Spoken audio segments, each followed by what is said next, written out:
اس سے وہ بہت خوش ہوئے اور اس کا اثر یہ ہوا کہ انہوں نے میرے لیے کتابوں کے اجرا کرنے میں کوئی پابندی نہیں رکھی. عام طور سے لڑکوں کو 2 کتابوں سے زیادہ نہیں دی جاتی تھی، لیکن انہوں نے میرے لیے اس طرح کی پابندی اٹھا دی جتنی کتابیں میں چاہتا تھا میں ایشو کروا لیا کرتا تھا. تو اس طرح ابتدائی تعارف مولانا سے جو ہوا اس کے نتیجے میں مجھ کو مطالعہ کرنے کا کھلا ماحول ملا. اور ایک بات اور عرض کر دوں کہ ان کے صاحبزادے تھے مولانا سید مرتضیٰ ندوی جن کا انتقال ہو گیا ہے. انہوں نے بھی میری تربیت میں ان کا خاصا حصہ رہا ہے. ابتدا میں تو وہ مجھے تقریریں لکھ کے دیا کرتے تھے اور میں اس کو یاد کرتا تھا، پڑھتا تھا. آپ لوگ کے لیے یہ بہت حیرت انداز ایک بات ہوگی کہ زمانے طالب علم میں میری زبان میں بہت زیادہ لکنت تھی. میں ایک جملہ بھی مکمل طریقے سے بول نہیں رکھتا تھا.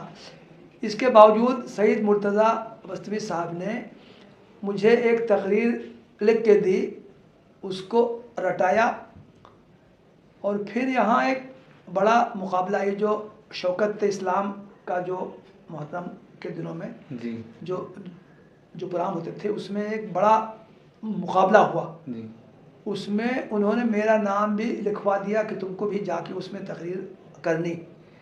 آپ اندازہ کریں کہ ایک ایسا طالب علم جس کو صحیح سے بولنا بھی نہیں آتا ہے اور اپنی زبان کی لغت کی وجہ سے اس کو بولنے میں شرم و جھجک بھی رہتی ہے، اس کو انہوں نے اسٹیج پہ لے جا کے کھڑا کر دیا. تو ان سب چیزوں نے حوصلہ بلند کیا. میں کوئی بھی کام میں کر سکتا ہوں، یہ انہوں نے تو اس طرح کے واقعات نے جذبہ پیدا کیا.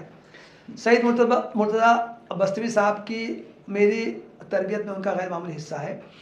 انہوں نے ایک چیز مجھ کو پابند کیا کہ میں روزانہ 1 صفحہ عربی زبان میں لازماً لکھا کروں. اس کا انہوں نے مجھ کو پابند کیا کہ تم عربی کتابوں کا مطالعہ کرو، تعبیرات اکٹھا کرو، یہ کرو وہ کرو، ان تعبیرات کو اپنے 1 صفحے میں استعمال کرو. روزانہ میں لکھتا تھا اور 1 ہفتے کے بعد وہ میری کاپی چیک کرتے تھے، اصلاحات کرتے تھے، بتاتے تھے، مشورہ کرتے تھے یہ تم نے غلط استعمال کیا ہے، یہ تعبیر ہونی چاہیے، وہ ہونی چاہیے، اور کہتے تھے کہ آئندہ پھر یہ جو میں بتا رہا ہوں اس طرح استعمال کرو. ہر ہفتے وہ نوٹ چیک کرتے تھے میرے لکھے ہوئے. تو کہ اس طرح ان کے انداز تربیت نے میرے لکھنے کی صلاحیتوں میں اضافہ کیا. ندوے کا تذکرہ ہو اور آپ نے ایک ایسا دور گزارا ہے جس میں مولانا ابوالحسن علی حسنی ندوی باحیات ہیں، تو اس تعلق سے سوال یہ پیدا ہوتا ہے کہ آپ نے ان کی شخصیت سے کس طرح استفادہ کیا اور ان سے کیسا تأثر لیا. اور اسی ضمن میں ایک سوال یہ بھی ہے کہ ندوے کا آپ کی شخصیت کے ارتقاء میں کیا کردار رہا؟ کہ میری طالب علمی کا دور، میرا تعلیم حاصل کرنے کا دور صرف ندوے کا ہے. ہم دیکھتے ہیں کہ بعض طلباء 1 سے زیادہ مدارس میں جاتے ہیں، استفادہ کرتے ہیں. تو اس اعتبار سے میں خالص ندوی ہوں، بے آمیز. اور اس بنا پر میں ندوی الفکر ہوں. ندوے کا جو قیام کا جو مقصد ہے، جو اس کا امتیاز ہے، تو میں نے اس کو اخذ کرنے اور اس کو جذب کرنے کی کوشش کی. ہم جانتے ہیں کہ ندوے کا نعرہ ہی رہا ہے الجمع بین القدیم الصالح والجدید النافع. ہم جانتے ہیں کہ ندوے کی فکر اعتدال پر مبنی ہے، توازن پر مبنی ہے، کسی طرح کی غلو پسندی نہیں ہے، انتہا پسندی نہیں ہے. تمام فقہی مسالک کو ساتھ میں لے کے چلنے کی بات ہے. تمام جو فکری جو مکاتب فکر ہیں تمام لوگوں سے تعلق رکھنے کی بات ہے. تو میں سمجھتا ہوں کہ شعوری یا غیر شعوری طور سے وہ تمام ندوے کی فکر کو میں نے اختیار کرنے، اس پر عمل کرنے اور اس کی طرف دوسرے لوگوں کو دعوت دینے کی کوشش کی ہے. تو مجھے اس پر کوئی افسوس نہیں ہے یا کچھ یہ نہیں ہے کہ میں اور کہیں رہا ہوتا، یہاں جاتا وہاں جاتا تو زیادہ چوتن نہیں. میری تعلیم تربیت ندوے میں ہوئی ہے، اس پر مجھے فخر ہے اور مجھے اللہ تعالیٰ کا میں شکر ادا کرتا ہوں کہ مجھے عالم اسلام کے ایک بہترین ادارے میں تعلیم حاصل کرنے کا موقع ملا.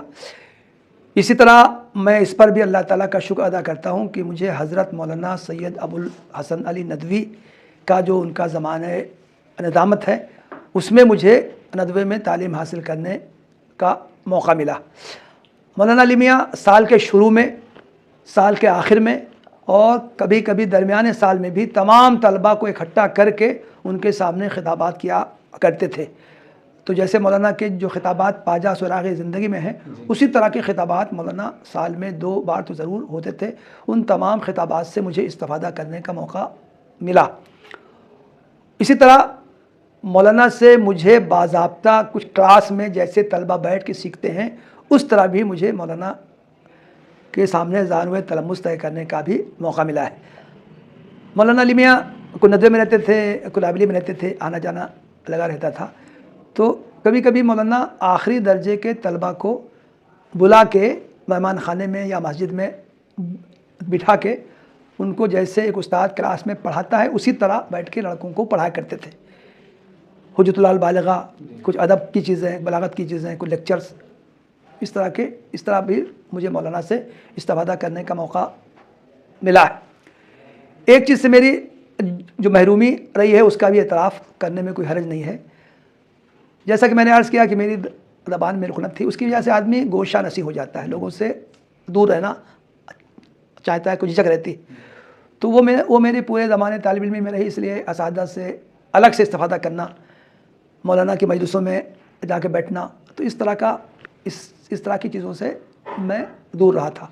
لیکن اس کی میں نے یہ کمی، اس کی تلافی ایسے کی کہ میں نے مولانا کی کتابوں کا مطالعہ زیادہ سے زیادہ کیا۔ حضرت مولانا کی تقریباً تمام ہی کتابیں جو ہیں، عربی میں بھی اردو میں بھی، میں نے اس کا اپنے مطالعے کے شوق کی وجہ سے میں نے تقریباً تمام کتابوں کا، مولانا کی کتابوں کا مطالعہ کیا۔ اس کے علاوہ ایک چیز اور ہے، یہاں ایک استاد تھے اس زمانے میں، مولانا نور عالم خلیل الامینی، جو بعد میں دیوبند اور چلے گئے تھے۔ تو مولانا بڑے اچھے خطاط تھے، تو میں نے ان سے خطاطی بھی سیکھی، عربی رائٹنگ، خط نسخ، خط رقاع اور دوسرے خط جو سیکھے، تو اس بنا پر میری رائٹنگ اچھی ہو گئی تھی۔ تو اس کا فائدہ یہ ہوا کہ مولانا علی میاں نے کسی استاد سے کہا ہوگا کہ بھائی کسی لڑکے کی جو رائٹنگ اچھی ہو بھیجو، تو مولانا نے مجھ کو بلایا، ان کی خدمت میں حاضر ہوا، تو مولانا نے مجھے نزہۃ الخواطر کے آخری جو جلد ہے، 8ویں جلد، اس میں آپ کے علم میں ہوگا کہ اصلاً وہ کتاب تو مولانا کے والد کی ہے، لیکن 8ویں جلد میں خاصے اضافے مولانا علی میاں کے اپنے، تو وہ اضافے مولانا نے ایک زمانے میں مجھ سے فیل کروائے۔ میں نے اس کو وہ شوق سے فیل کیا، مولانا کی خدمت میں لے گیا۔ تو مجھے اب بھی یاد ہے، مولانا نے اس زمانے میں مجھے 300 روپے دیے معاوضے کے طور سے۔ 300 تو اس زمانے میں تو کافی بہت ہوتے تھے۔ جیسا ایک طالب علم ایسے موقع پہ کہا رہے مولانا کوئی ضرورت نہیں ہے، یہ ہے وہ ہے، ویسے میں نے مولانا کہا نہیں، یہ بزرگوں کا تحفہ ہے، لو اب یہ مولانا نے۔ تو اس سے اندازہ کر سکتے ہیں کہ مولانا اپنے شاگردوں کا کتنا خیال رکھتے تھے۔ اور ایک بات اسی طرح اور کر دوں، مولانا علی میاں نے مولانا مودودی پر جو نقد کیا، وہ کتاب ہے عصر حاضر میں دین کی تفہیم و تشریح، اس کا عربی میں ترجمہ مولانا نور عالم خلیل الامینی نے کیا۔ پھر بعد میں مولانا علی میاں نے اس پر ثانی کی دیکھا، اور پھر وہ کتاب عربی میں بھی التفسیر السیاسی للاسلام کے نام سے شائع ہوئی۔ تو چونکہ اس کا ترجمہ مولانا نور عالم خلیل الامینی نے کیا تھا، اس لیے انہوں نے مجھ سے وہ پوری اپنا وہ ترجمہ پورا فیل کروایا، اور پھر اس کو مولانا علی میاں کی خدمت میں پیش کیا۔ تو اس سے بھی آپ اندازہ کرتے ہیں کہ میں نے گویا کہ دیکھیں، مولانا مودودی سے میرا تعلق پیدائشی ہے، خاندانی ہے۔ مولانا علی میاں سے میرا تعلق یہاں کی ندوے کی نسبت سے ہے۔ تو گویا کہ ایسے افراد کم ہوں گے جنہوں نے کہ مولانا علی میاں اور مولانا مودودی دونوں سے ایک حیثیت سے، دونوں سے ان کی قربت رہی ہو، نسبت رہی ہو۔ مولانا ندوے سے فراغت کے بعد آپ علی گڑھ تشریف لے گئے، اور وہاں پر آپ نے بعض کورسز کیے، تو تحریک علی گڑھ کے متعلق آپ کا چند لائنوں میں تبصرہ، اور اس میں وہاں پر آپ کو جو خوبیاں نظر آئیں یا جو خامیاں نظر آئیں، اس پر آپ کچھ تبصرہ کرنا چاہیں گے؟ ایک تو یہ سوال ہے کہ میں علی گڑھ کیوں گیا، اس کا بھی دلچسپ جواب ہے۔ میرے والد صاحب ایک گاؤں کے سیدھے سادھے باشندے تھے، جماعت سے تعلق کی وجہ سے ان کا کچھ دینی شعور تھا، فہم تھا۔ تو ان کی یہ رائے تھی کہ دین کا کام آدمی کرے پیسے لے کے، ہرگز نہیں۔ تو ان کا یہ کہنا تھا کہ تم علی گڑھ جاؤ، وہاں علم حاصل کرو، طبیہ میں داخلہ لو، طب کی پریکٹس کرو، دین کا تم کو جو بھی کام کرنا ہے وہ بغیر کسی اجرت اور بغیر کسی معاوضے کے تم کرو۔ تو میں نے بتایا نا کہ ہمارے ساتھیوں کا مضبوط ایک گروپ تھا، اس گروپ نے سخت مخالفت کی، اور چونکہ میرے والد صاحب یہاں ندوے میں ہر 2-3 مہینے پہ آیا کرتے تھے، میری نگرانی کیا کرتے تھے، اساتذہ سے ملاقات کرتے تھے، کہتے تھے کہ میرے اس بچے کا خیال رکھیے گا، تو اس وجہ سے ہمارے گروپ کے ساتھیوں سے بھی والد صاحب کے تعلقات تھے۔ تو ہمارے ساتھیوں نے والد صاحب کو روکنے کی کوشش کی کہ آپ اس بچے کو آپ کہاں دنیا داری کے ماحول میں بھیج رہے ہیں، اس کو دینی تعلیم ہی میں آگے بڑھائیے۔ لیکن والد صاحب کی ایک سوچی سمجھی فکر تھی، اس لیے انہوں نے مجھے وہاں بھیجا۔ تو وہاں بھی اسی طرح میں 10 سال اسٹوڈنٹ لائف میری رہی ہے، میں نے وہاں سے BMS کیا، پھر MD کیا۔ لیکن میں سمجھتا ہوں کہ ندوے کے بعد علی گڑھ جانا بھی میرے لیے بہت فائدے مند ہوا، اور وہاں بھی مجھے بہت کچھ سیکھنے کا موقع ملا۔ تو علی گڑھ کی بھی زندگی ایک بہت اچھی ہم نے وہاں گزاری۔ علی گڑھ سے جن لوگوں کا تعلق نہیں ہے یا جو لوگ خالص دینی بیک گراؤنڈ رکھتے ہیں، وہ علی گڑھ کو تو ایک منفی نظر سے دیکھتے ہیں۔ اکبر الہ آبادی نے تو کہہ دیا ہے، اور علی گڑھ تو مجسم پیٹ ہے، تو یہ کہ علی گڑھ جانے والے خالص دنیا دار ہوتے ہیں، تو یہ تصور صحیح نہیں ہے، بلکہ علی گڑھ میں بھی رہنے والے بھی ہر طرح کے لوگ ہیں۔ علی گڑھ میں بالکل آزاد خیال بے دین لوگوں کا بھی ایک گروپ رہا ہے ہر زمانے میں، اور علی گڑھ میں دیندار اسلام پسند لوگ بھی ہر زمانے میں تو رہے ہیں۔ تو میرا چونکہ تحریکی بیک گراؤنڈ تھا، جماعت اسلامی کا بیک گراؤنڈ تھا، تو علی گڑھ پہنچتے ہی میرا تعلق ان لوگوں سے ہو گیا تھا۔ وہاں ادارہ تحقیق و تصنیف اسلامی ایک جماعت کا ریسرچ کا ادارہ تھا، ان لوگوں سے میں تعلق ہو گیا، آنا جانا ہو گیا۔ تو اس کی وجہ سے علی گڑھ پہنچ کے میں اسلام پسندوں کا جو حلقہ تھا اس سے میری وابستگی ہو گئی۔ تو بہرحال علی گڑھ کے بھی اپنے تجربات ہیں، مجھ کو وہاں بہت کچھ سیکھنے کا موقع ملا ہے۔ تو آپ نے نجی محفل میں تذکرہ کیا تھا کہ علی گڑھ سے فراغت کے بعد ہی آپ ادارہ تحقیق و تصنیف اسلامی سے وابستہ ہو گئے تھے، تو اس ادارے نے آپ کے تصنیفی ذوق کو پروان چڑھایا، اور کتنا پروان چڑھایا، کیا اس کا رول رہا اس پر کچھ خاص طور سے مولانا جلال الدین عمری صاحب نے؟ تو علی گڑھ میں مولانا سید جلال الدین عمری ادارے تحقیق کے اس زمانے میں سیکریٹری تھے۔ علی گڑھ پہنچتے ہی میرا ان سے تعلق ہو گیا، بلکہ وہاں پہنچنے سے پہلے ہی مولانا سے تعلق ہو چکا تھا۔ مولانا کی ایک کتاب ہے اسلام کی دعوت، اس کا مولانا عربی میں ترجمہ کرانا چاہتے تھے، تو ایک صاحب نے اس کے کچھ حصوں کا ترجمہ کیا تھا، پھر انہوں نے ترجمہ چھوڑ دیا تھا۔ تو میں مولانا کے رابطے میں آیا، تو گویا کہ میں نے واقعہ کتاب کا ترجمہ مکمل کیا۔ یہاں مولانا شفیق الرحمن ندوی تھے، الفقہ المیسر کے مؤلف، تو ان سے میرا خاص تعلق تھا۔ تو مولانا نے جیسے انشاء میں کاپیاں چیک کی جاتی ہیں، اسی طرح مولانا نے میرا وہ ترجمہ باقاعدہ چیک کیا تھا، اصلاح کی تھی، اور وہ پھر میں نے مولانا کو وہ پیش کیا تھا۔ میں علی گڑھ پہنچتے ہی میرا مولانا سے تعلق ہو گیا۔ اس سے میرے والد صاحب کا جو خواب تھا وہ چکنا چور ہو گیا۔ ہوا ہے کہ مولانا جلال الدین عمری صاحب نے کہا کہ بھائی آپ تو ہمارے کام کے آدمی ہیں، آپ کے اندر تو اسلامیات کا ذوق ہے، مطالعے کا بھی ذوق ہے، لکھنے کا بھی ذوق ہے، اور کہاں آپ پہنچ گئے ہیں، طبیہ کالج میں پہنچ گئے ہیں، آپ حکیم بن جائیں گے، طبیب بن جائیں گے، ہزاروں ڈاکٹروں میں ایک آپ ڈاکٹر ہوں گے، لیکن آپ کے اندر جو میں صلاحیت دیکھ رہا ہوں تو ایسے لکھنے والے کم لوگ ہوں گے، تو اس کا امکان ہے آپ ہمارے ساتھ رہیں گے تو آپ کی دنیا تو نہ بنے، بہت زیادہ مالداری نہ حاصل ہو، لیکن میں دیکھ رہا ہوں کہ آپ جو کام آپ کر سکتے ہیں وہ آپ کے لیے آخرت کا بہت زیادہ اجر والا کام بنے گا۔ تو اس طرح مولانا نے میری گویا کی کاؤنسلنگ کی، لیکن مجھ کو کورس کرنے دیا۔ میں نے BMS کیا، پھر MD میں بھی آ گیا، نام آ گیا، تو MD میں تو اسکالرشپ بھی کچھ ملتی تھی، تو وہ سب کا، لیکن جب میرا کورس پورا ہونے لگا تو پھر مولانا نے آفر کیا کہ آپ ہمارے ادارے میں آ جائیے۔ تو امتحان میں نے دیا، اور پھر رزلٹ کا انتظار کیے بغیر میں نے ادارے تحقیق کو جوائن کر لیا۔ ادارے سے وابستہ رکھنے میں مولانا جلالالدین عمری صاحب کا غیر معمولی کردار ہے۔ اس کا میں دلچسپ واقعہ آپ کو بتاؤں۔ 1 سال کے بعد مولانا نے مجھ کو بلایا، کہا کہ ایسا ہے ہم آپ کو ادارے تحقیق میں پرماننٹ کرنا چاہتے ہیں۔ پرماننٹ کرنے کی صورت میں آپ کو مزید کچھ سہولیات حاصل ہو جائیں گی، آپ کے مشاہرے میں کچھ اضافہ ہو جائے گا، آپ کو یہ سہولت ہو جائے گی، وہ سہولت ہو جائے گی۔ آپ یہ لکھ کے دے دیجئے کہ آپ ہمیشہ ادارے تحقیق میں رہیں گے، وہاں سے کبھی نہیں جائیں گے۔ تو میں تو نٹکھٹ تھا شاگرد، میں نے مولانا سے کہا کہ آپ مجھے لکھ کے دے دیجئے کہ آپ مجھے کبھی نہیں نکالیں گے ادارے سے، میں چاہے کام کروں چاہے نہ کروں، چاہے جیسا کروں، آپ مجھے نہیں نکالیں گے۔ تو مولانا نے کہا ارے یہ کیسے ہو سکتا ہے؟ تو میں نے کہا ایسی، تو پھر مولانا نے کیا عادت تھی، مولانا نے کچھ دیر ادھر ادھر کی بات کی اور پھر وہی کہا کہ بھائی جو کمیٹی ہے، میٹنگ ہے، تو آپ کی کچھ تحریر آئے گی تبھی اس پر ہم فیصلہ کریں گے۔ تو میں نے پھر وہی بات دہرائی۔ جب مولانا نے تیسری بار بھی وہی سوال کیا، وہی میں نے جواب دیا، مولانا نے عاجز آ کے کہا اچھا وہی جو کہہ رہے ہو وہی لکھ دو۔ تو میں نے یہ لکھ کے دیا کہ میں ادارے میں 1 سال رہنے کی وجہ سے میرا ایک علمی ذوق بنا ہے، تو انشاءاللہ میں آئندہ زندگی میں اسلامیات ہی پر میں کام کروں گا، لیکن ادارے میں رہوں گا یہ کوئی ضروری نہیں، ادارے سے اچھا کوئی ادارہ مل جائے گا میں وہاں چلا جاؤں گا۔ لیکن مجھے حیرت ہوتی ہے کہ یہ جو تحریر تھی وہ نامعقول تحریر تھی، اس تحریر کی روشنی میں کیا کوئی اپارٹمنٹ کی بات ہو سکتی تھی؟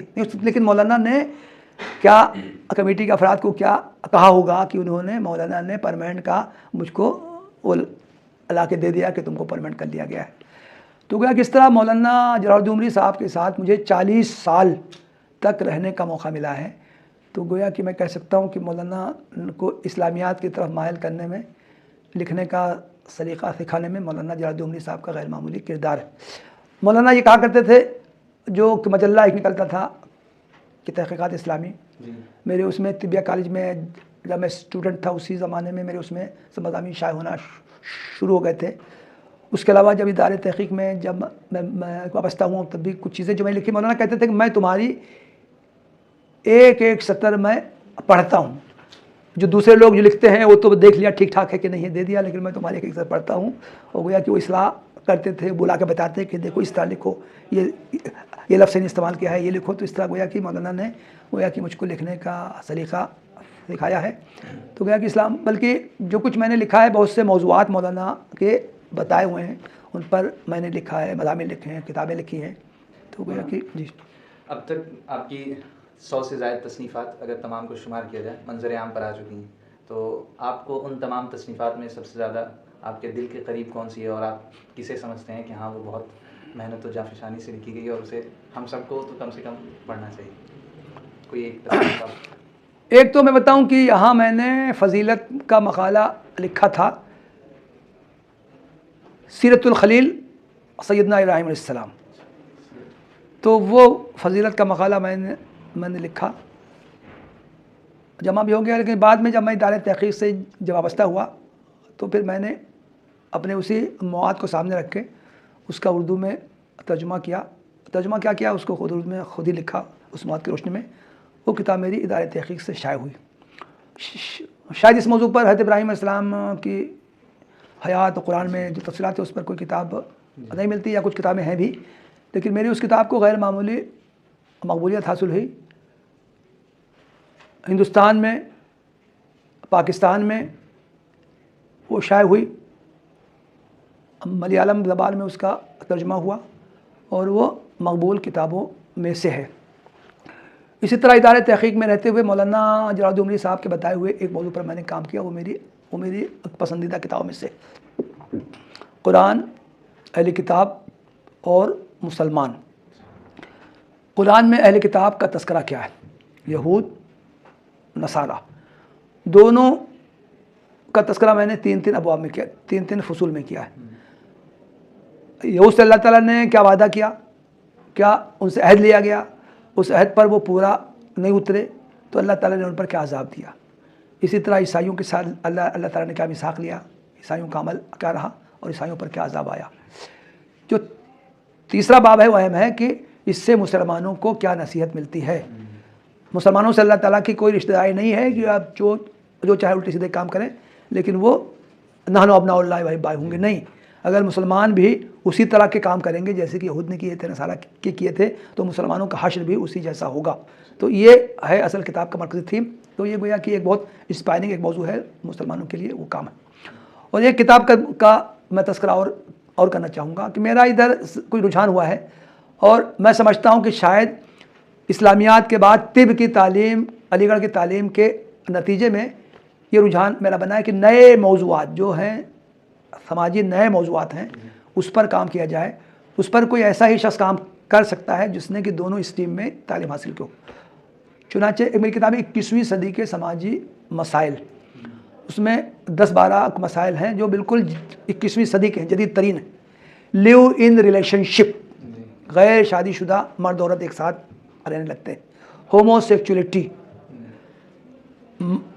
Weapon of mass destruction, plastic surgery Islamic کیا حکم ہے. اسپرم بینک، مادہ منویہ کے بینک اب یورپی ممالک میں قائم ہونے لگے. سروگیسی، قائم مقام مادریت یعنی یوٹرس کو کرائے پہ لینا. یہ سارے موضوعات ہیں جو نئے موضوعات ہیں، اس پر سوالات لوگوں کے ذہنوں میں آتے ہیں، اور میں سمجھتا ہوں کہ کوئی خالص مولوی ان موضوعات پر نہیں لکھ سکتا. تو میں نے اپنی طبی تعلیم سے بھی فائدہ اٹھایا اور ان موضوعات پہ میں نے لکھا ہے. تو چنانچہ اسی موضوع کی جدت ہی کی وجہ سے یہ کتاب بھی میری ہندوستان میں بھی پاکستان میں بھی شائع ہوئی ہے اور بڑے پیمانے پر تو استفادہ کیا جاتا رہا ہے. ایک بات یہ کہ بھائی آپ کو کسی آدمی کے 8-10 اولاد ہیں، لڑکے ہیں، آپ سے پوچھیں کس سے تم زیادہ پیار کرتے ہو، تو یہ تو ہر ایک سے پیار کرتا ہے بھائی. تو جتنے کتابیں لکھی گئی ہیں تو بہرحال یہ سب یہ کچھ کتابوں کا تذکرہ کیا میں نے. مولانا آپ جماعت اسلامی کے قریبی عہدے پر فائز ہیں، تو جماعت اسلامی کے تعلق سے جو خاص طور سے سوشل میڈیا پر، چونکہ یہ ایک عوامی تنظیم ہونے کے بجائے ایک علمی اور نظریاتی تنظیم ہے، تو اس تعلق سے جو کنفیوژن پائی جاتی ہیں، خاص طور سے کل بھی ہم لوگوں نے گفتگو کی، تو ہم چاہتے ہیں کہ اس پر یہاں بھی بات ہو جائے. مثلاً کہا جاتا ہے کہ مولانا سید ابو العالی مودودی صاحب نے اقامت دین اور خاص طور سے جدت پسندوں کے مقابلے میں ایک سد سکندری کی طرح وہ کھڑے ہوئے اور ان کے نظریات کا ابطال کیا. لیکن اب خود جماعت میں ایک ایسا دبستان وجود پا رہا ہے جو جماعت میں رہتے ہوئے مولانا مودودی کے افکار کے مقابلے میں اور ان کے نظریات کے مقابلے میں اپنے نظریات، جو منکرین سنت تو کا نظریہ تو نہیں ہے لیکن ان سے قریب تر ہیں، ان نظریات کو فروغ دیا جا رہا ہے. تو آپ چونکہ صاحب البیت ادریٰ بما فیہ، تو آپ اس پر کیا تبصرہ کرنا چاہیں؟ دیکھیے، جماعت کی جو بنیادی فکر ہے اس پر جماعت اب بھی قائم ہے. مولانا مودودی نے اقامت دین کا نظریہ پیش کیا. اقامت دین کے جو بنیادی اجزاء ہیں، بنیادی جو نکات ہیں، وہ یہ ہے کہ اسلام دین ہے، وہ مذہب نہیں ہے، رسوم کا مجموعہ نہیں ہے، بلکہ دین کا مطلب یہ ہے کہ وہ زندگی کے تمام پہلوؤں کے بارے میں رہنمائی فراہم کرتا ہے. ان اقیم الدین کا مطلب ہی یہ ہے کہ دین کو زندگی کے تمام پہلوؤں میں قائم اور نافذ کرنے کی کوشش کی جائے، جس میں سے کہ ایک اہم پہلو سیاست بھی ہے. لوگ کہتے ہیں کہ یہ سیاسی اسلام، جماعت اسلامی سیاسی اسلام کی داعی ہے. یہ بات صحیح نہیں ہے. جماعت کی جو بنیادی فکر ہے، مولانا مودودی نے یہی بات کہی ہے کہ دین کو قائم کیا جائے، دین کو زندگی کے تمام پہلوؤں میں نافذ کرنے کی کوشش کی جائے اور اس کے لیے اجتماعی جد و جہد کی جائے. تو یہ اصل مولانا مودودی کی فکر ہے. اس پر جماعت آج بھی قائم ہے، اس سے ذرا سے بھی سر منہ انحراف نہیں ہوا ہے. چنانچہ جماعت کی جو تقسیم ہوئی، بعد میں جماعت اسلامی ہند کی جو تشکیل ہوئی، جماعت اسلامی ہند کا جو دستور جو بنایا گیا، اس میں باقاعدہ دفاع، عقیدہ، نصب العین، طریقہ کار، اس میں انہی باتوں کی وضاحت کی گئی ہے جو مولانا مودودی کی فکر تھی. لیکن ساتھ ہی مولانا مودودی کی جو مختلف جو تحریریں ہیں، ہم یہ جانتے ہیں کہ ان کی کچھ تحریریں فقہی ہیں، کچھ تحریریں سماجی ہیں. تو مولانا مودودی نے خود یہ بات کہی ہے کہ جماعت اسلامی سے وابستگی کے لیے، یا میں نے جو فکر پیش کی ہے اقامت دین کی، اس فکر کا ہم خیال ہونے والے کے لیے میری ہر بات کی تائید ضروری نہیں ہے. جماعت اسلامی کی جب تشکیل 1941 میں ہوئی تھی، اسی وقت مولانا نے اپنے پہلے خطبے میں یہ فرمایا تھا، ارکان جماعت کو مخاطب کیا تھا کہ میں نہ تو کوئی ایسی پابندی اپنے لیے قبول کرنا میں چاہتا ہوں کہ کوئی مجھے پابند کرے کہ میں فلاں کی بات مانوں یا فلاں کا ہم فکر ہوں، اسی طرح میں ارکان جماعت پر بھی یہ پابندی عائد کرنا نہیں چاہتا ہوں کہ وہ میری ہر بات کی تائید کرے. تو اس بنا پر جماعت اسلامی مختلف معاملوں میں جماعت اسلامی ہند جو ہے اس کے جو علماء ہیں انہوں نے بعض معاملات میں مولانا مودودی سے اختلاف کیا ہے. وہ موضوعات فقہی بھی ہیں اور غیر فقہی بھی ہیں، فکری بھی ہیں. مثال کے طور سے داڑھی کے موضوع پہ مولانا مودودی کی رائے ہے کہ داڑھی بس دکھائی دینی چاہیے، ایک مشت ہونا نہیں ضروری ہے، یہ بات ہونے. لیکن جماعت اسلامی ہند کے عالم ہیں مولانا سید احمد عروج قادری، مولانا نے اس پر سخت تنقید کی ہے اور یہ کہا ہے کہ حدیث سے یہ معلوم ہوتا ہے کہ داڑھی لمبی ہونی چاہیے. یہ جو لوگ جو خشخشی داڑھی رکھتے ہیں وہ سنت سے ثابت نہیں ہے. اگرچہ انہوں نے لکھا ہے کہ جو بے دینی کے ماحول میں یا جدید انگریزی تہذیب والے ماحول میں جو نوجوان ہیں وہ اگر یہ بھی رکھ لیتے ہیں تو بھی بہتر ہے، لیکن ہے کہ ہم یہ نہیں کہہ سکتے کہ بس اتنا ہی شریعت میں مطلوب ہے. تو اس طرح کے کئی موضوعات ہیں. جماعت اسلامی کے ہندوستان کے جو علماء ہیں انہوں نے اختلاف کیا ہے، لیکن اس کا مطلب یہ نہیں ہے کہ وہ جماعت اسلامی کی فکر سے اختلاف رکھتے ہیں. ایک بات جو آپ نے یہ کہی ہے کہ جماعت اسلامی کے وابستہ لوگوں میں بعض لوگوں کی طرف سے ایسی باتیں آتی ہیں جس سے کہ معلوم ہوتا ہے کہ وہ کچھ انحراف ہے یا ان کی فکر میں یا وہ سنت سے کچھ اعراض ان میں کو پایا جاتا ہے، احادیث کے معاملے میں استخفاف پایا جاتا ہے. یہ بات صحیح ہے، کچھ لوگوں کے افکار ایسے ہیں، ہو سکتے ہیں. دیکھیے مسئلہ کیا ہے، جماعت اسلامی کے وابستگان کی کئی کیٹیگری ہیں، ارکان، کارکنان، متفقین. تو ایک جو آدمی باہر کا ہے وہ تو ان تمام لوگوں کو ایک ہی لیول سے دیکھتا ہے. جماعت سے ایک آدمی بہت قریب ہے، ہر پروگرام میں شریک ہوتا ہے، عملی کاموں میں آگے آگے رہتا ہے، لیکن وہ جماعت کا رکن وہ نہیں ہے. دیکھنے والے یہ سمجھیں گے کہ وہ جماعت کا اتنا قریبی ہے اور وہ ایسی باتیں کہہ رہا ہے تو یہ بدگمانی ہوتی ہے. لیکن جب معلوم کیا جائے کہ جماعت کا جو کیڈر ہے اس میں مختلف مراتب ہیں تو پھر اور جو شخص وہ بات کہہ رہا ہے وہ اس میں کس مقام پر ہے تو اس سے وہ بات اس کی تردید ہو جاتی. تو بات صحیح ہے، کوئی جب ایک اجتماعیت جب قائم ہوتی ہے تو اس کے وابستگان کئی لیول کے لوگ ہوتے ہیں، ان کے افکار میں بھی، ان کے سوچنے سمجھنے کے انداز میں، ان کے اظہار خیال میں بھی فرق ہو سکتا ہے. لیکن بحیثیت مجموعی جماعت اسلامی کی جو دعوت مولانا مودودی نے جو دی تھی، جن خطوط پر اس کو قائم کیا تھا، وہ بحیثیت مجموعی اس میں انحراف نہیں پایا جاتا ہے. اس لیے کہ مولانا نے وہ باتیں تحریری شکل میں لکھ دی ہیں اور اس کو جماعت کے دستور میں شامل کر دیا ہے. اگر ان باتوں کو جماعت کے دستور سے خارج کر دیا جائے تب تو یہ کہا جا سکتا ہے کہ جماعت اس راستے سے ہٹ گئی ہے. لیکن اگر وہ ایسا نہیں ہوا ہے، اب بھی جماعت کی فکر وہی ہے، وہی باتیں کہی جاتی ہیں، تو پھر یہ کہنا نہیں صحیح ہوگا کہ جماعت اپنے اصل بنیادی فکر سے ہٹ گئی ہے. یہ بات کہنے صحیح نہیں ہوگی. مولانا دارالعلوم ندوۃ العلماء کے طلبہ میں جماعت اسلامی سے یک گونا انسیت اور تعلق پایا جاتا ہے. تو اس پر جو ایک وہ طبقہ ہے جو مولانا مودودی کے بالکلیہ ابطال پر آمادہ رہتا ہے، تو اس کی طرف سے ایک اعتراض یہ سامنے آتا ہے کہ خود تمہارے مولانا علی میاں صاحب نے جماعت اسلامی سے علیحدگی اختیار کر لی تھی، تو کیا وجہ ہے کہ تم لوگ ان کی طرف اتنا میلان اور رجحان رکھتے ہو؟ تو اس پر کیا تبصرہ کریں گے؟ دیکھیے، ایک تو جماعت اسلامی کا ندوے سے خاص تعلق رہا ہے. مولانا مودودی کی دعوت سے جو قریب ہونے والوں میں مولانا علی میاں بھی تھے، وہ اس کے اولین لوگوں میں سے تھے.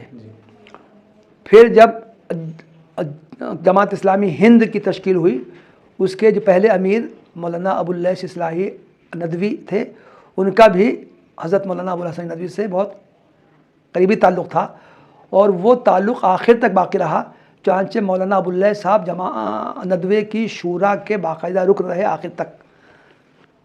تو اس سے آپ اندازہ کر سکتے ہیں کہ ندوہ اور ندوے کے ذمہ داروں کا تعلق غیر منقسم جماعت اسلامی سے بھی اور یہ جماعت اسلامی ہند سے بھی رہا ہے. دوسری بات یہ کہ ندوے کی فکر میں جو وسعت پائی جاتی ہے، جو توسع پایا جاتا ہے، مسلمانوں کے ذریعے کام انجام پانے والے تمام کاموں کو ندوے کے لوگ قدر کی نگاہ سے دیکھتے ہیں.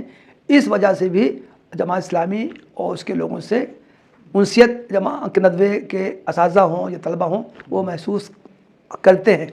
اور میں سمجھتا ہوں کہ ہر لیول پہ جماعت اسلام میں جو پروگرام ہوتے ہیں، جو موضوعات اس میں جو رکھے جاتے ہیں مختلف، اس میں بھی جماعت کی فکر کی عکاسی ہوتی ہے. انعامات جو دیے جاتے ہیں تو بہت سی کتابیں جماعت کے لٹریچر کی دی جاتی ہیں، تو گویا کہ اس کا اظہار ہوتا ہے. تو میں نے عرض کیا، دیکھیے مسئلہ ہے مسلم مائنڈ سیٹ کیا ہے؟ مسلم مائنڈ سیٹ یہ ہے کہ 100% اطاعت ہونی چاہیے. یہ آئیڈیل نہیں ہے. جو بزرگ ہم جو دیکھتے ہیں ہمارے بزرگ نے یہ کہہ دیا ہے تو بس اس بزرگ کے جو اتباع ہیں وہ زال مزل سے کم بات ہی نہیں کرتے ہیں. تو ندوے نے تو یہ سکھایا ہی نہیں ہے. پھر آپ یہ دیکھیں مولانا علی میاں نے ادب الاختلاف کا طریقہ سکھایا ہے. بات کہنے کا سلیقہ کیا ہونا چاہیے. مولانا مودودی کی زندگی میں مولانا علی میاں نے جو کتاب لکھی مولانا مودودی کو بھیجی. مولانا نے اس کا بڑا پیارا جواب دیا. انہوں نے جواب دیا کہ میں آپ کا شکر گزار ہوں کہ آپ نے میری کتابوں میں جو چیزیں پائیں اس سے مجھ کو مطلع کیا. میں آپ سے گزارش کرتا ہوں کہ اسی طرح کی اور باتیں جو آپ کے علم میں آئیں وہ بھی آپ مجھ کو بتائیے. تو لکھا تو کیا مولانا علی میاں نے یہ لکھا ہے کہ گمراہ مولانا مودودی گمراہ ہو گئے؟ ہم جانتے ہیں کتنے لوگوں نے فتنہ مودودیت قرار دیا, کتنے لوگوں نے زال مزل کے فتوے دیے, لیکن نہ مولانا علی میاں نے اور نہ ندوے کا اور کسی ذمہ داروں میں سے کسی نے ایسی کوئی زبان استعمال کی. تو اختلاف کرنے کا تو حق ہے. تو گویا کہ یہ بات کہنا دوسرے لوگوں کا کہ مولانا علی میاں نے اگر جماعت اسلامی کیوں چھوڑی تو اس کے بعد تو اس کی وجہ سے ندوے کے لوگوں کو اس کہاں کے طلباء کو جماعت اسلامی سے دور رہنا چاہیے. تو ان کا یہ مطالبہ صحیح نہیں ہے. انسان کو آزادی ہے, فکری آزادی ہے, سوچنے سمجھنے کی آزادی ہے.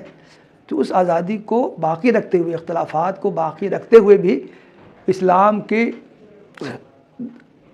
دعوت کے لیے, اشاعت کے لیے, اسلام کے غلبے کے لیے مل جل کر کام کیا جا سکتا ہے. مولانا جماعت اسلامی کا جو نصب العین ہے وہ اقامت دین ہے, اور ابھی ہم جس سینیریو میں رہ رہے ہیں ہندوستان کے خاص طور سے سینیریو میں, تو وہاں اقامت دین ایک خواب نظر آتا ہے, اور یہاں اقامت دین تو دور, قیام بالدین بھی بہت مشکل لگتا ہے. تو جماعت اسلامی اس پورے منظر نامے میں کیا حل رکھتی ہے, اور وہ اپنے نصب العین تک پہنچنے کا اس کے پاس کیا واضح روڈ میپ ہے؟ دیکھیے, مجھے 10 کلومیٹر کا فاصلہ طے کرنا ہے. تو اگر میں پیدل بھی میں چلتا ہوں, اگر میں 10 قدم بھی میں چلا ہوں تو میں منزل سے قریب ہوا ہوں. کوئی ضروری نہیں ہے کہ ہم 10 کلومیٹر کا فاصلہ آدھے گھنٹے میں طے کر لیں. نہیں, ہمیں جو وسائل حاصل ہیں ان وسائل کو اختیار کرتے ہوئے ہم منزل سے قریب ہوں گے. ہم نے 1 قدم چلا ہے تو منزل سے تو ہم کچھ قریب ہوئے ہیں. اور ہمارے سامنے تو انبیاء کی روشن تاریخ ہے.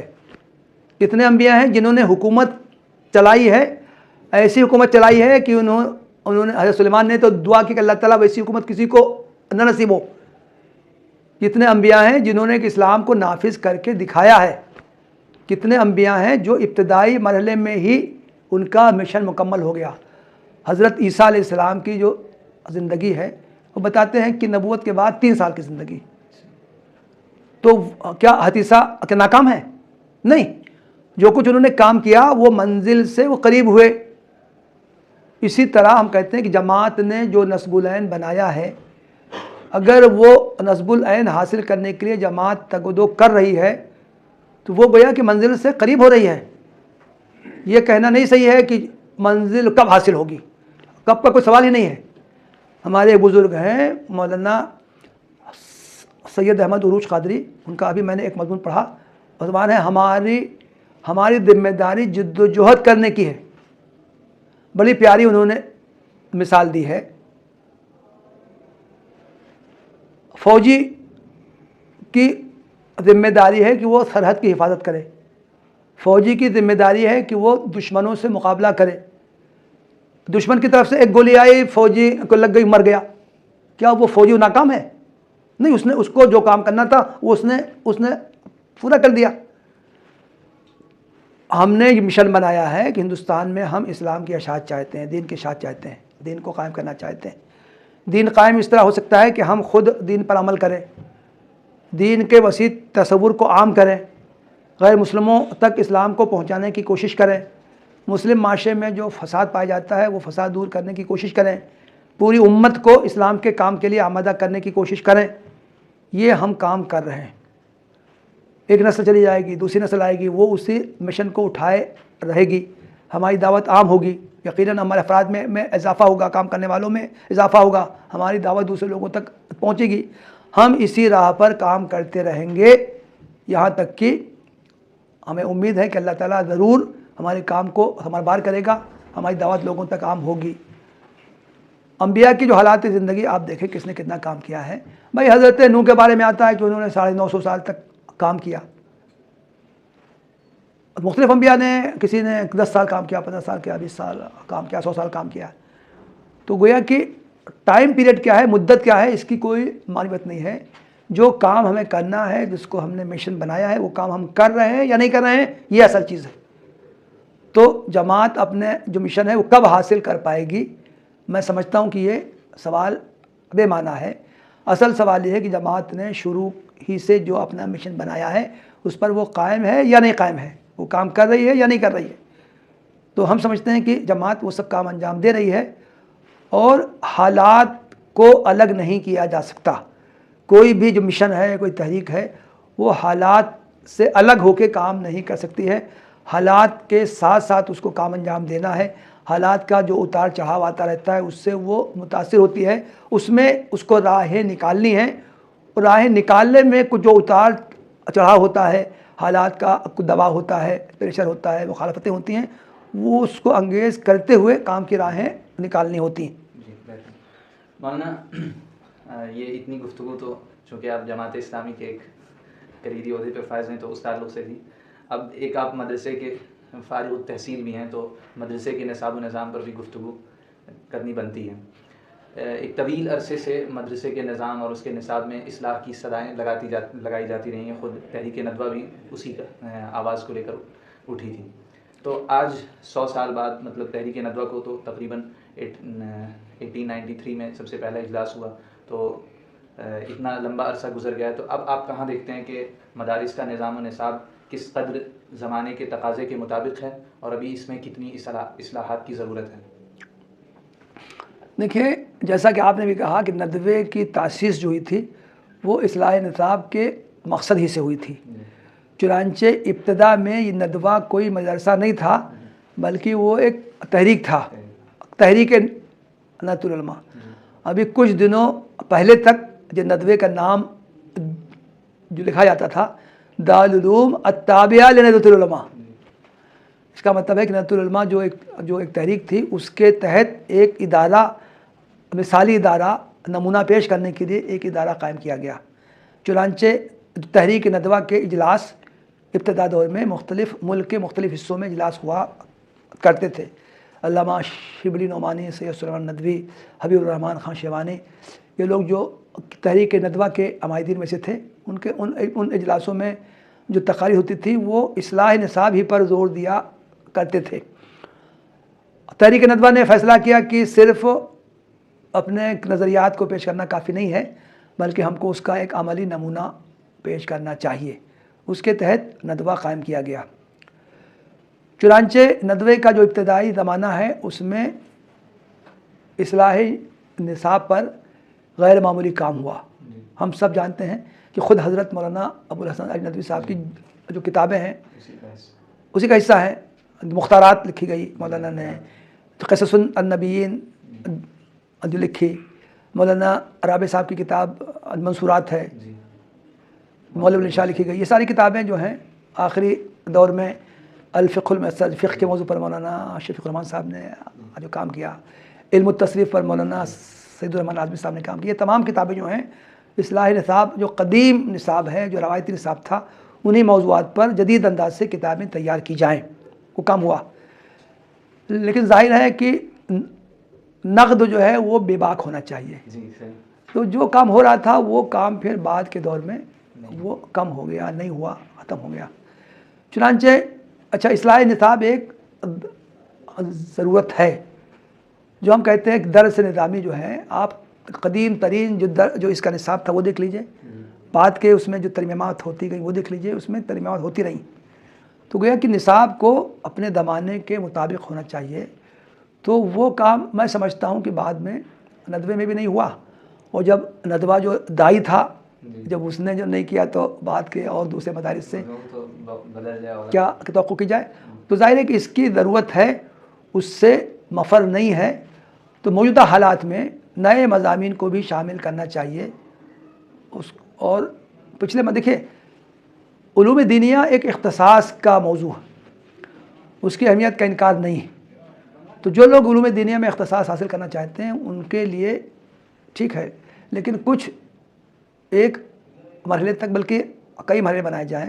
ابتدائی مرحلے میں طلباء کو تمام مضامین سے گزارا جائے، درمیانے مرحلے کے لیے کچھ نئے مضامین بھی شامل کیے جائیں، اور پھر اعلیٰ مرحلے کے لیے جو اختصاص کے الگ الگ شعبے قائم کیے جائیں.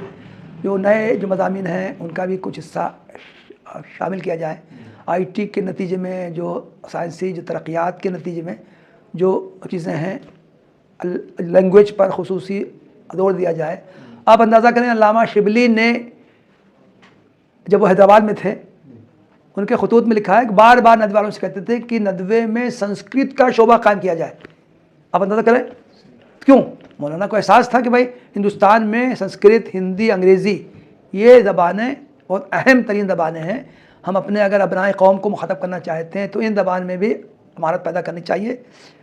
تو گویا کہ جو جدید علوم ہیں ان کا کچھ حصہ لازماً نصاب میں شامل کرنا چاہیے.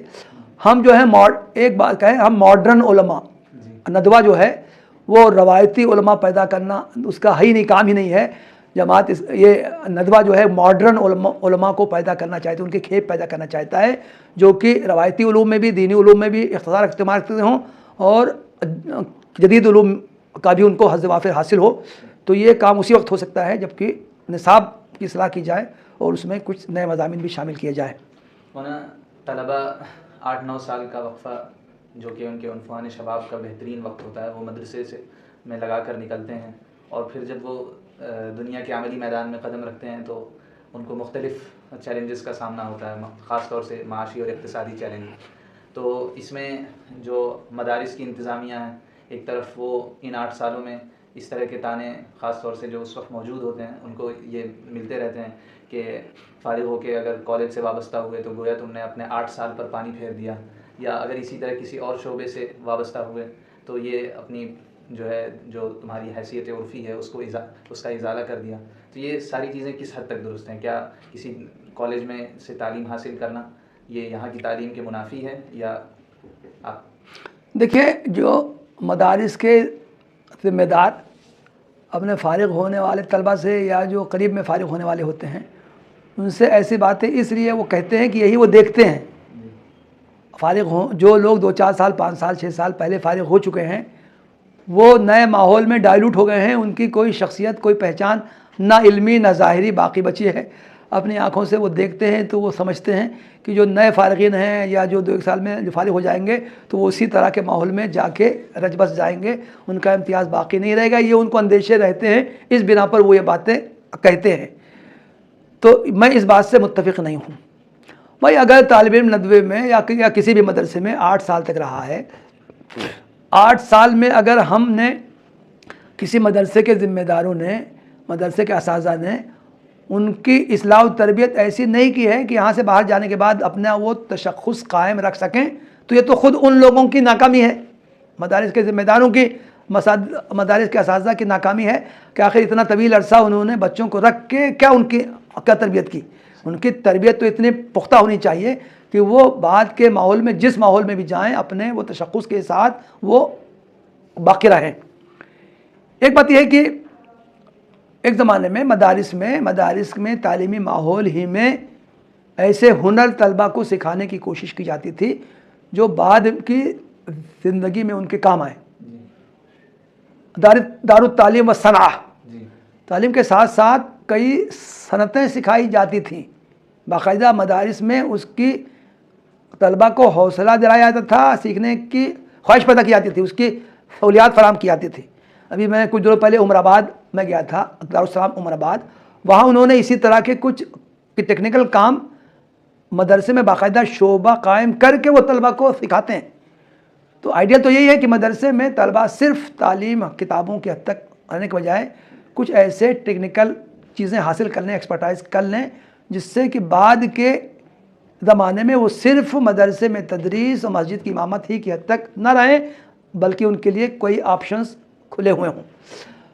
چونکہ اب مدرسوں میں یہ ماحول نہیں ہے, تو اگر کچھ سہولیات ایسی ہیں کہ مدرسے میں رہتے ہوئے آدمی کچھ وقت کے لیے باہر سے استفادہ کر کے, مدرسے کے آس پاس میں ایسی چیزیں ہوتی ہیں, انگلش لینگویج اسپیکنگ کورس ہوتا ہے, کمپیوٹر کی لٹریسی کے کچھ پروگرام ہوتے ہیں, ٹرانسلیشن کی مشق کروائی جاتی ہے. تو اس طرح کی ایسی چیزیں سیکھ لیں تو بعد کی زندگی میں وہ ان سے فائدہ اٹھا سکتے ہیں, اور ارننگ بھی ان کی اس سے اچھی ہو سکتی ہے. آج کے دور میں یہ جو ٹیکنیکل ہینڈ ہے اس کی بہت زیادہ اہمیت ہے. میں دیکھتا ہوں کہ ندوے کے دہلی میں خاصے ندوی ایسے ہیں جو کہ میڈیکل فیلڈ میں کام کر رہے ہیں, ٹرانسلیٹر کی حیثیت سے کام کر رہے ہیں, اور بہت اچھی ان کی سیلری ہوتی ہے. تو گیا کہ اس طرح اگر ہم کوئی ہنر بھی حاصل کر لیں, اپنی کوئی اختصاص پیدا کر لیں, تو یہ ہم بعد کی زندگی میں ہم پریشان نہیں ہوں گے. تو یہ تھے ہمارے سوالات مولانا آج کے لیے. ہم چاہتے ہیں کہ اس ویڈیو کا اختتام آپ کی ایک جامع نصیحت پر ہو جائے نوجوانوں کو. دیکھیے, میں خاص طور سے طلبہ مدارس سے میں یہ بات کہنا چاہتا ہوں, یہاں مدرسے میں جو رہنے کا موقع ملا ہے 3 سال 5 سال 7 سال یہ عام طور سے ہوتا ہے, اس موقع کو غنیمت جانیں. یہ ان کی زندگی کا گولڈن پیریڈ, عہد زرنی ہے. ایسا موقع آئندہ زندگی میں کبھی نہیں ملے گا. مدرسے سے فارغ ہونے کے بعد جب عملی زندگی میں آدمی آتا ہے, طرح طرح کے وہ مسائل کا شکار ہوتا ہے. شادی ہو جاتی ہے, والدین یہ چاہتے ہیں کہ بچے کی کچھ ارننگ ہو, ان کو کچھ آرام کرنے کا موقع ملے. تو یہ جو وقت ہے مدرسے کا وہ انتہائی قیمتی ہے. اس میں ہم جتنی محنت کر لیں گے اتنا ہی ہم بعد کی زندگی میں آرام سے اس سے ہم فائدہ اٹھائیں گے. طالب علمانہ زندگی میں محنت کیا کی جائے؟ محنت کی جائے ہم اپنی صلاحیتوں میں اضافہ کرنے کی کوشش کریں. مدرسے کے طالب علم سے امید ہوتی ہے جو مضامین وہ جو پڑھتا ہے اس میں اس کو اختصاص حاصل ہو. مدرسے کی جو زبان عربی کی ہوتی ہے, اعلیٰ درجے کی کتابیں عربی زبان میں ہوتی ہیں, تو مدرسے کے طالب علم سے امید کی جاتی ہے کہ اس کی عربی اچھی ہوگی. مدرسے کے طالب علم سے امید ہوتی ہے وہ نئے مسائل میں عام لوگوں کی شرعی رہنمائی کے قابل ہوتا ہے.